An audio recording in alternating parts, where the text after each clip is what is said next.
사랑하는 여러분, 잘 지내십니까?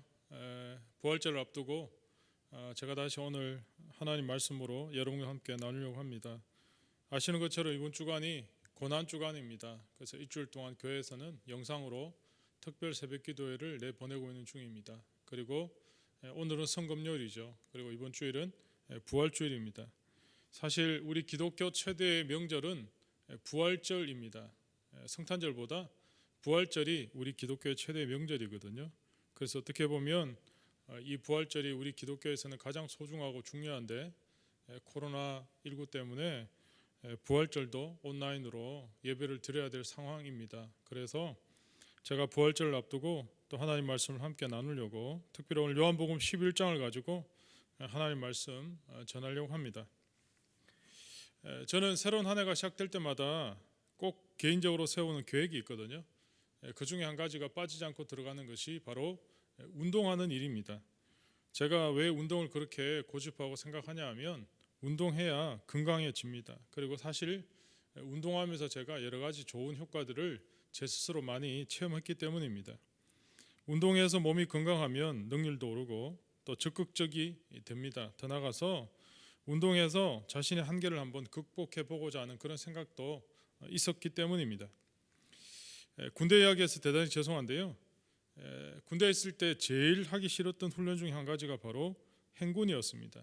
다시 말해서 그냥 군장 메고 총 메고 그냥 걷는 겁니다. 그냥 목적지까지 그냥 걸어가는 거죠. 그때 많이 유행했던 불렀던 노래 중에 오늘도 걷는다마는 뭐 정처 없는 내 발길, 요즘 트롯이 대세인데 예전 트로트가 있습니다. 이 노래 누가 불렀는지 모르겠는데 대충 이런 노래, 트로트 노래 부르면서 그냥 터벅터벅 걷는 겁니다. 목적지까지. 행군을 하다 보면 한계점이 있거든요. 주로 너무 힘드니까 피로와에 싸워야 되죠. 주로 또 야간에 행군하기 때문에 잠과도 싸워야 되죠.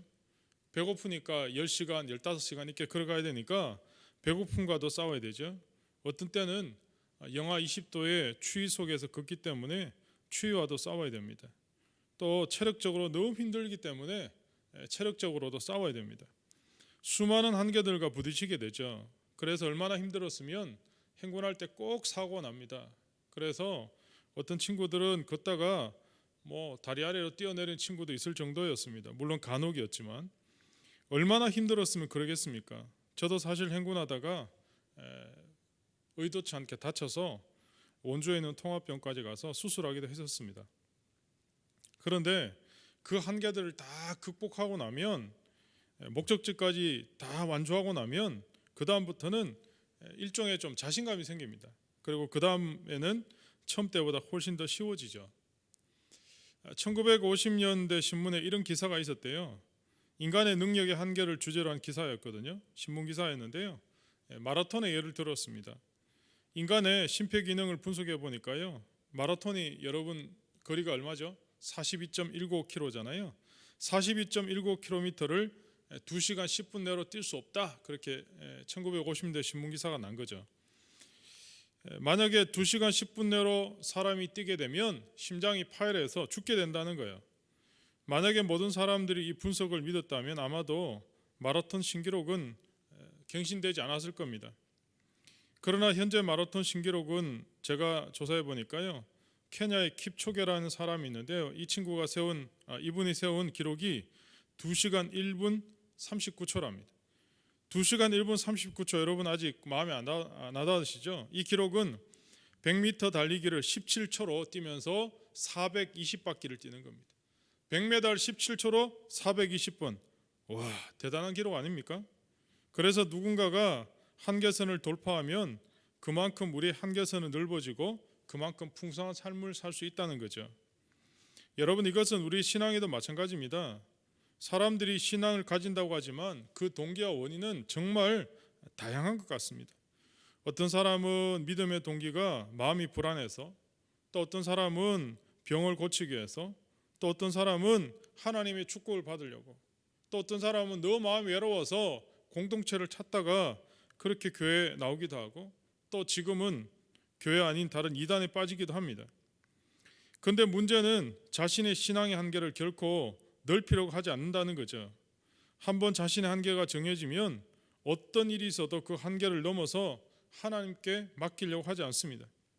그래서 자신의 한계를 넘어서는 일이 요구될 때 그 사람의 신앙은 뿌리채 흔들리게 되는 거죠. 예를 들어서 내가 예수 믿으면 우리 가족의 병이 나을 줄 알았는데 그래서 열심히 믿었어요.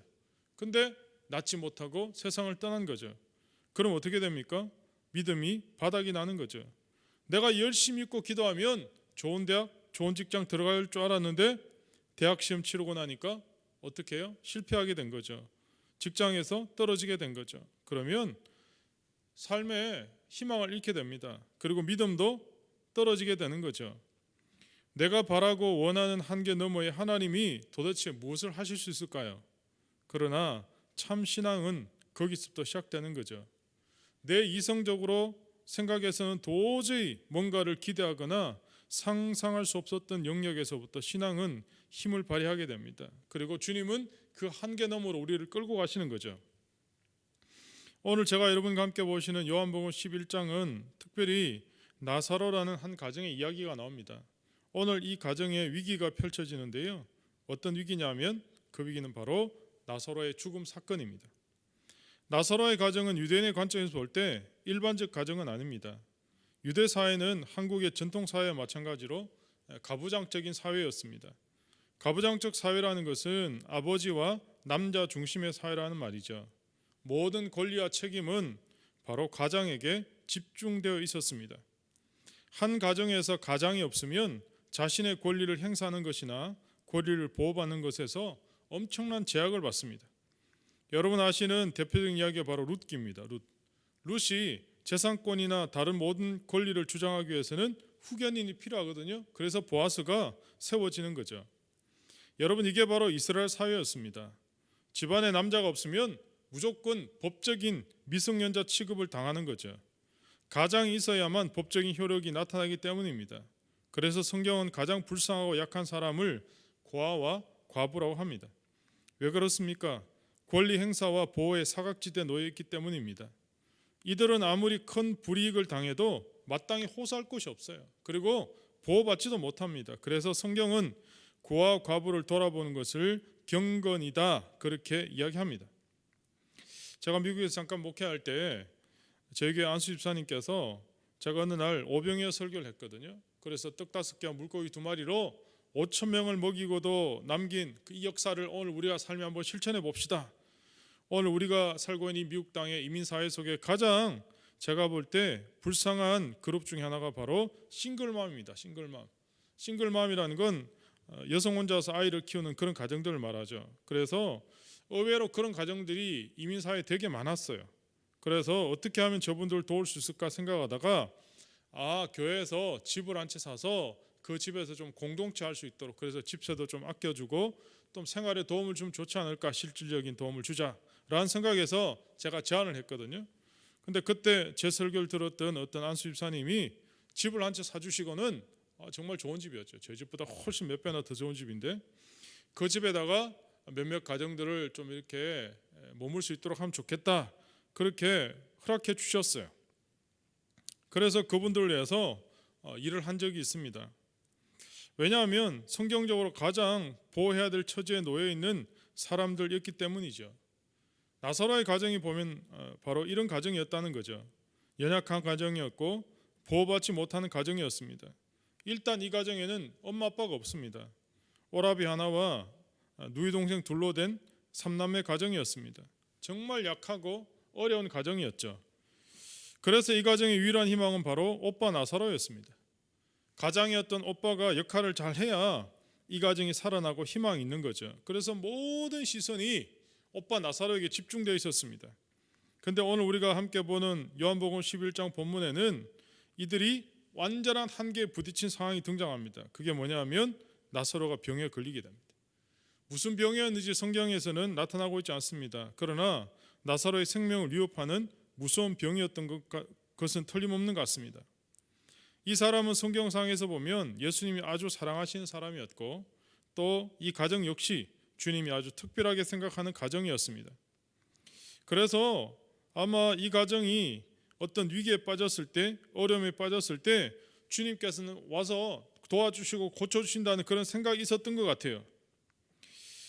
나사로가 병들어서 죽어간다는 이 사실에 이 가정의 위기 속에서 상황이 급박한 상황 속에서 예수님께 사람을 보냅니다. 그리고 도움을 요청합니다.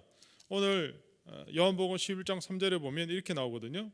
이에 그 누이들이 예수께 사람을 보내어 이르되 주여 보시옵소서 사랑하시는 자가 병들었나이다 하니, 사랑하시는 자라고 오빠 누이를 가리킵니다. 그들은 예수님께 소망을 두고 있었죠. 예수님이라면 어떻게 하실 수 있을 것이다 라는 믿음이 있었거든요. 오늘 이것을 우리의 삶에 적용해 보면 우리가 어떤 위기나 고난 가운데 빠졌을 때 기도하잖아요. 부르짖잖아요. 하나님이 고난 가운데 기도하라고 말씀하셨고 부르짖으면 응답하시겠다고 약속하셨잖아요. 마찬가지로 나사로의 이 가정도 다급하게 예수님께 SOS를 요청합니다. 아마 마리아와 마르다는 속으로 생각하기를, 예수님께서 이야기를 들으시면, 이 소식을 들으시면 다른 거 다 제쳐놓고 제일 먼저 1순위로 오실 거야. 여러분, 주님이 어떤 분입니까? 수많은 병자를 고친 분이잖아요. 그 당시에 그 사회 속에서, 오늘날에도 불치병과 같은 병들을 예수님은 다 고쳐주셨거든요. 그래서 당연히 마르다랑 마리아 자매는 생각했죠. 주님이 저렇게 수많은 사람들 병을 고쳐주시는데 당연히 사랑하시는 자, 오빠 나사로가 죽었다는데, 병들었다는데, 죽어간다는데 도와주지 않을까 생각했던 거죠. 사실 이게 우리 현재의 믿음입니다. 수많은 그리스도인들이 이렇게 믿고 삽니다. 하나님께서는 사랑하신 자에게 은혜를 주신다. 하나님께서는 사랑하신 자가 어려움에서 벗어나게 하시고 결국 모든 일이 잘 될 수밖에 없다. 이게 바로 우리 믿음의 현주소죠. 그런데 문제는 오늘 본문에서 주님이 전혀 다르게 반응하고 계시다는 겁니다. 예수 믿으면 잘 될 줄 알았고, 예수 믿으면 만사형통 될 줄 알았고, 예수 믿으면 시험에도 탁탁 합격할 줄 알았는데 그렇지 않을 때도 있다는 거죠. 예기치 않은 어려움과 위기의 순간 고난에 빠질 때가 있다는 겁니다. 오늘 예수님은 우리가 생각하는 것과 완전히 정반대로 행동하고 계십니다. 나사로가 병들었다는 소식을 듣고 즉시 달려가지 않으시고 이틀을 더 머무셨어요. 여러분 같으면 이때 어떤 생각이 드실까요? 나사로의 가정의 심정이 어땠을까요? 대표적인 감정이 아마 배신감 이런 거였을 것 같아요. 얼른 보면 사랑을 거절당한 것처럼 보입니다. 어려움을 당한 그들 예수님이 외면하신 것처럼 보이죠. 나사로의 가정은 보통의 가정보다 더 큰 상처를 받았을지도 모릅니다. 그만큼 예수님에 대한 사랑을 많이 받았고 기대도 그만큼 컸었기 때문입니다. 어쨌든 본문의 예수님은 겉으로 보기에는 나사로의 가정의 부탁을 거절한 것처럼 보입니다. 그러한 배신감의 상처, 그러한 아픔의 마음을 갖고 있는 상황 속에서 예수님이 다시 나사로가 있는 그 가정으로 가자고 하시는 거죠. 보통 악한 마귀가 성도들을 넘어뜨릴 때 쓰는 두 가지 중요한 계략이 있거든요. 첫 번째는 배신감입니다. 교회가 부흥하지 못하고 시험 들게 만들 때 그 원인을 찾아보면 전체 교인들의 마음속에 일종의 뭔가 배신감, 다른 말로 말하면 섭섭함이 있어요. 그래서 이 사람 저 사람에 대해서 괜히 서운한 마음이 생기는 거죠. 목사에 대해서, 성도에 대해서, 내가 저 사람 저렇게 믿었는데, 저 사람 저렇게 생각했는데, 그런데 서로에 대한 서운함, 섭섭함, 배신감이 충만해지죠. 그러면 교회가 무너지는 겁니다. 근데 그 교회를 무너지게 하는 그 배후에 누가 숨어 있는 거죠? 바로 악한 마귀가 숨어 있는 겁니다.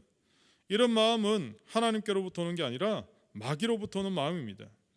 또 한 가지는 하나님도 어쩔 수 없다라는 마음이 생기게 만드는 거죠. 예를 들어서 어떤 사람이요, 계속 고난을 당해요. 그래서 어떤 문제를 놓고 1년, 2년 계속 기도하거든요. 근데 그 문제가 해결 안 되는 거예요. 그때 느끼는 감정이 뭡니까? 낙심이잖아요. 그때 이런 생각합니다. 하나님도 하실 수 없구나. 하나님도 해결할 수 없는 문제구나. 낙심해 버린다는 거예요. 오늘 나사로의 가족들이 이런 마음 품고 있는 거죠. 예를 들어 우리가 수년 동안 기도해 온 제목이 있습니다. 쉽게 풀리지 않습니다. 기도한 지 2년 3년 지난데도 해결의 기미가 안 보입니다. 그때 이런 생각합니다. 그래, 역시 돈으로 되는 거지 하나님으로 되는 게 아니야. 아무리 기도하면 뭐해? 이런 낙심이 생기는 거죠. 여러분, 이것은 마귀로부터 일종의 시험입니다. 마귀가 우리를 넘어뜨릴 때 배신감과 낙심으로 우리를 넘어지게 만듭니다. 지금 나사로의 가정에 이런 배신감과 낙심이 밀려 들어온 거죠. 적어도 주님이 사랑하는 가정이었다면, 적어도 주님께 사랑하시는 자였다면 주님이 당연히 와서 고쳐줘야 되는 거 아니야? 그런데 주님이 오시지 않은 거죠. 오늘 여기에 우리의 믿음의 한계가 있는 겁니다. 예수님은 그런데요, 그 한계를 넘어가는 분입니다. 오늘 나사로의 가정은 오빠 나사로가 병들었는데 주님 오셔서 고쳐주시고 오빠 나사로는 절대로 죽으면 안 돼, 그런 생각 속에 있었거든요. 그런데 주님은 그냥 죽게 내버려 둔 거예요. 마치 나사로가 죽기를 원하시기라도 한 것처럼 그가 완전히 죽을 때까지, 그리고 심지어 무덤에 장사할 때까지 머물러 계신 거죠. 여러분, 이게 바로 하나님과 우리와의 중요한 차이점입니다. 우리는 우리에게 악한 일이 일어나지 않기를 바랍니다. 왜냐하면 악한 일이 일어나면 우리도 어쩔 수 없이 고통을 받아야 되기 때문입니다. 우리가 악한 일로부터 무슨 유익을 얻을 수 있겠습니까? 그래서 우리는 날마다 이상한 주문을 외우죠. 오늘도 무사히, 오늘도 무사히. 그러나 사랑하는 여러분, 하나님은 악도 선하게 사용하시는 분입니다. 하나님은 수많은 악을 통해서 하나님의 뜻을 이루어 가시는 분입니다. 아무리 악의 세력이 강해도 하나님은 결국 하나님의 일을 만들어 가신다는 거죠. 여러분, 이게 바로 우리가 이해할 수 없는 신학의 난제 중의 난제입니다. 우리의 한계입니다. 그뿐 아닙니다. 하나님께서는 악을 사용하셔서 하나님의 뜻을 이루실 뿐만 아니라 그 악이 저질러온 모든 결과들을 다 회복하신다는 거죠. 어떤 악의 상처도 하나님은 치료하시고 회복하실 수 있는 분입니다. 마라의 선물을 단물로 바꾸신 하나님께서 오늘 우리가 살고 있는 삶의 모든 전쟁에 벌어져 있는 수많은 악들을 하나님은 회복시키는 분이죠. 우리는 죽음이 두렵습니다. 왜냐하면 죽음 모든 게 끝난다고 생각하기 때문입니다. 우리가 죽은 후에 할 수 있는 게 뭐가 있습니까? 아무것도 없잖아요. 그러나 오늘 주님은 나사로의 죽음이란 이 사건을 통해 우리의 믿음의 한계를 돌파하게 하실 뿐만 아니라 더 큰 목적을 갖고 계신 거죠. 본문 4절에 이렇게 나옵니다. 예수께서 들으시고 이르시되 이 병은 죽을 병이 아니라 하나님의 영광을 위하며 하나님의 아들이 이로 말미암아 영광을 받게 하려 함이라 하시더라, 이렇게 나옵니다. 다시 말해서 예수님은 나사로가 죽을 걸 이미 알고 계셨어요. 그러나 예수님은 이 죽음이 끝이 아니라는 것도 알고 계셨죠. 이 죽음으로 끝나는 것이 아니라 생명으로 다시 회복되는 역사가 있을 것을 주님은 알고 계셨습니다. 여러분, 살다 보면 우리가 때로는 주님이 우리에게 허락하시는 상황들이 우리가 감당할 수 없을 때가 있잖아요. 우리의 생각을 훨씬 더 넘어가는 게 있잖아요. 여러분, 왜 그러실까요? 오늘 말씀에 하면 하나님의 영광을 위해서, 하나님의 목적을 위해서, 하나님의 뜻을 위해서 그렇게 하신다는 거예요. 분명히 시편 121편에 나와 있잖아요. 하나님 우리를 보호하시는 분입니다. 지키시는 분입니다. 우리를 돌보시는 분입니다. 그런데 그 지키시고 돌보시는 게요, 우리가 생각하고 상상하는 이상을 넘어가는 겁니다. 오늘 주님께서 나사로를 죽음의 자리에 밀어넣으신 것은 주님이 병이나 치료하시고 어려운 문제나 고쳐주시는 그런 단순한 그런 주님이 아니라 죽음의 권세를 깨뜨리시고 모든 원수를 발 아래 복종케 하시는, 사망과 죽음의 모든 권세를 복종케 하시는 바로 영광의 주님이라는 것을 보여주시기 위한 사건이라는 거죠. 사실 나사로를 죽음에 살리신 것은 앞으로 예수님의 부활의 그림자와도 같은 것입니다. 오빠의 허망한 죽음 앞에 탄식하는 마르다에게 예수님이 이렇게 선포하십니다. 오늘 요한복음 11장 25절입니다. 예수께서 이렇게 말씀하시죠. 예수께서 이르시되 나는 부활이요 생명이니 나를 믿는 자는 죽어도 살겠고 무릇 살아서 나를 믿는 자는 영원히 죽지 않는다는 거예요. 여러분, 이것을 믿으십니까? 예수님이요, 그리고 이렇게 질문하세요. 이것을 내가 믿느냐? 오늘 이 말씀을 들으신 여러분, 이 질문 앞에 우리 함께 대답해 봅시다.